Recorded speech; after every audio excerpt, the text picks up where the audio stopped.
Could I now give the floor for 1.5 minutes to Mrs. Tomašić, please? Stopa nezaposlenosti mladih u Europskoj uniji još je uvijek prevelika. Drago mi je da je u ovom domu taj problem prepoznat i da postoji konsenzus o tome kako se njegovom rješavanju mora pristupiti maksimalno ozbiljno. No, nažalost, još uvijek nismo postigli konsenzus oko mjera koje bi bile učinkovite i korisne za sve države članice.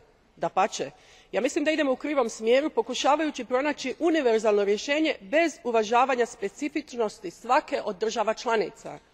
Iz perspektive siromašnijih članica mobilnost mladih predstavlja pogubno rješenje koje samo kratkoročno uljepšava statističke pokazatelje. Na primjer, ako Njemačka treba radnike, dok u pojedinim članicama puno mladih sjedi bez posla, onda logika nalaže da oni sreću potraže u Njemačkoj. To je dakako dobro za Njemačku, ali je pogubno za siromašnije članice koje na taj način putuju prema ekonomskom i demografskom krahu. Ako želimo zdravu uniju održivih ekonomija, ovom problemu moramo pristupiti na razini pojedine države članice.